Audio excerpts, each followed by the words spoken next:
नमस्कार दोस्तों, मैं हूं आपका होस्ट AK मिश्रा और आपका स्वागत है हमारे YouTube channel house design and vastu में। तो बिना कुछ देरी किए चलते हैं सीधे टॉपिक पर। गवर्नमेंट जॉब और हमारे बर्थ चार्ट में न्यूमरोलॉजी के अकॉर्डिंग योग, हम अपनी डेट ऑफ बर्थ का विश्लेषण करके जानते हैं कि हमारे बर्थ चार्ट में कौन कौन से अंक अवेलेबल हैं, कौन से मिसिंग हैं, कौन से अच्छे हैं और कौन से खराब हैं, जो हमारे लिए मुश्किलें पैदा करेंगे या जो हमारे लिए सफलताएं लेकर आएंगे। तो 1 से 9 तक अंक होते हैं, ये सभी जानते हैं। लोसो ग्रिड चार्ट मैं आपको अभी इसी में डिस्प्ले दे दूंगा। तो उसमें 9 अंकों का एक समूह है, जिसमें पहली लाइन में 4, 9 और 2, दूसरी में 3, 5 और 7 और नीचे में आपकी 8, 1 और 6 की लाइन होती है।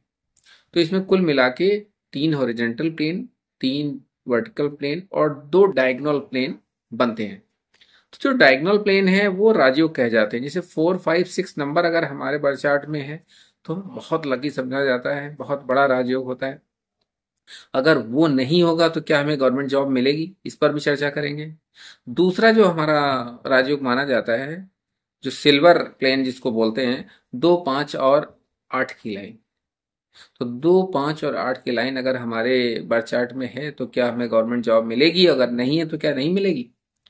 तो इन सब रहस्यों से पर्दा उठाते हुए चलते हैं, हम एक डेट ऑफ बर्थ का विश्लेषण करते हैं जिनको अभी अभी गवर्नमेंट सेक्टर में फाइनेंशियल फील्ड में एक अच्छी जॉब मिली है, और उनका मैंने बर्थ चार्ट का एनालिसिस किया। तो बर्थ चार्ट का एनालिसिस आप करेंगे तो अगर आप सिंपली ऊपर से कुछ कहना चाहेंगे तो आप कहेंगे कि शायद इनके भाग्य में गवर्नमेंट जॉब नहीं है, लेकिन वो बंदा गवर्नमेंट जॉब कर रहा है। तो ठीक से विश्लेषण करते हैं। उनकी जो डेट ऑफ बर्थ है वो 8 जनवरी 1997 है। तो मूलांक भी 8 और भाग्यांक भी 8, यानी शनि के अंक दोनों दोनों स्ट्रगल के नंबर माने जाते हैं। और फिर जब हम बर्थ चार्ट बनाते हैं तो 3 बार 8 का अंक आता है, 3 बार शनिदेव उनके बर्थ चार्ट में विद्यमान है। एक बार तो 8 जनवरी से आ गया, फिर आज्ञांक का 8 और मूलांक का 8, वो तीनों लिखे जाएंगे तो 3 बार 8 हो गया। और जब इनका कुआ नंबर निकालते हैं तो वो 3 नंबर आता है, यानी गुरु का नंबर जो इन्हें अच्छी एजुकेशन दिलाता है। शनि भी उच्च शिक्षा के लिए जाने जाते हैं तो वो भी उपलब्ध हैं। 2 बार 9 का अंक आता है, यानी मंगल का नंबर।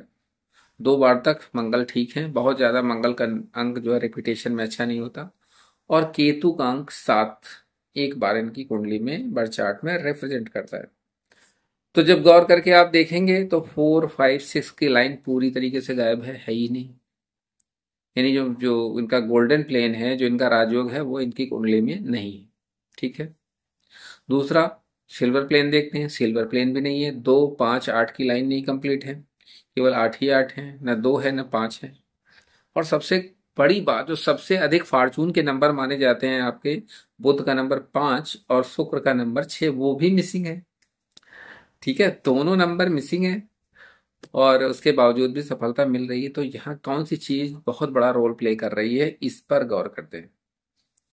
देखिए, जो 8 का अंक 3 बार आया शनि, तो वो अपनी विधाएं तो देगा देगा। तो इन्होंने इंजीनियरिंग के क्षेत्र में सफलता हासिल की, लेकिन चूंकि 4, 9 और 2 की लाइन इनकी कुंडली में रिप्रेजेंट नहीं है, बर्थ चार्ट में नहीं है, इसलिए ये इस सेक्टर में काम नहीं करने वाले थे। ये बिल्कुल पक्का है। इनकी अभिरुचि नहीं थी, लेकिन इन्होंने इंजीनियरिंग की डिग्री हासिल कर ली, क्योंकि गुरु और शनि दोनों इनकी कुंडली में मौजूद थे। उच्च शिक्षा तो दिला दी, लेकिन उस क्षेत्र में इनको काम नहीं करना, इनको इंजीनियर बनना नहीं था। इंजीनियर की डिग्री इन्होंने हासिल कर ली। अच्छा, अब दूसरी बात करते हैं कि जैसे 2, 5 और 8 की लाइन भी नहीं है इन्होंने, इनकी कुंडली में, तो वो भी मिसिंग बता रहा है। बुध भी नहीं है और चंद्रमा भी नहीं है, तो वो सिल्वर प्लेन भी नहीं है। ठीक है, तो उच्च शिक्षा मिल गई, इंजीनियरिंग के क्षेत्र में मिल गई। 7 नंबर यानी केतु का नंबर प्रेजेंट है इनकी कुंडली में, तो शनि के क्षेत्र में भी इन्होंने शिक्षा हासिल की और केतु का इम्पैक्ट रहा, तो इनको अपनी फील्ड से हट के डिग्री है मैकेनिकल इंजीनियरिंग की, और बंदे को अभिरुचि है कंप्यूटर प्रोग्रामिंग में। मीन्स 7 जो केतु है उसने अपना गुण दिया, इनको प्रोग्रामिंग में बहुत इंटरेस्ट था और बहुत अभिरुचि, और उसी क्षेत्र में इनको पहला जॉब भी मिला। लेकिन इनका चूंकि मन नहीं लगना उस क्षेत्र में, तो इन्होंने वो नौकरी छोड़ी। फिर जो है वो स्ट्रगल का दौर आया, इन्होंने अपने तैयारी शुरू की। कहीं से भी गवर्नमेंट जॉब का योग बर्थ चार्ट में नहीं दिखाई देता कि गवर्नमेंट जॉब मिलेगी या कुछ होगा ऐसा। फिर इनकी नेम स्पेलिंग का स्टडी करते हैं। तो जब नेम स्पेलिंग इनकी स्टडी की जाती है तो नेम मैं बताना नहीं चाहता हूँ, लेकिन नेम स्पेलिंग इनकी सूर्य के अंक 1 पर आती है और इनके बर्थ चार्ट में भी सूर्य 2 बार उपलब्ध है। तो सूर्य पर इनका नाम आने के कारण और बर्थ चार्ट में 2 बार सूर्य होने के कारण, जबकि इनके मूलांक और भाग्यांक से बिल्कुल अपोजिट है वो चीज, लेकिन उन्होंने बहुत मेहनत की और सूर्य की जो नेम स्पेलिंग थी और जो इनके भाग्य में सूर्य का जो अंक था उसकी वजह से इनको गवर्नमेंट जॉब मिली, लेकिन बहुत अधिक मेहनत के बावजूद दोस्तों। इस सामान्य व्यक्ति का आसानी से हो जाता अगर योग होते, लेकिन जिसमें नहीं है तो लड़ झगड़ कर जैसे लेना होता है ना, तो बहुत मेहनत के बाद उस बंदे ने वो जॉब ली। और वो जॉब कहाँ है? वो फाइनेंशियल सेक्टर में। ठीक है, 3 और 7 का अंक देखिए उपलब्ध है। 3 और 7 का अंक अगर उपलब्ध है तो व्यक्ति जो है फाइनेंशियल सेक्टर में अच्छा काम करता है, बैंकिंग सेक्टर में अच्छा काम करता है, स्टॉक मार्केट में अच्छा काम करता है। तो इनकी जो जॉब है वो भी फाइनेंशियल सेक्टर में लगी और सेटिस्फाइड हैं। तो ये मत सोचिए कि आपके बर्थ चार्ट में ये योग नहीं है, फला योग नहीं है तो आपको गवर्नमेंट जॉब नहीं मिलेगी। दो चीजें मायने रखती हैं कि आप देखिए आपकी नेम स्पेलिंग करेक्ट है नहीं करेक्ट है, सही दिशा पर आ रही है कि नहीं आ रही है, और बर्थ चार्ट में जो ग्रह अच्छे हैं उनका साथ लीजिए। और जैसे स्ट्रगल का, शनि का अंक स्ट्रगल का, तो स्ट्रगल तो करना पड़ेगा, बहुत अधिक मेहनत के बाद वो जॉब इनको मिली और सेटिस्फाइड है।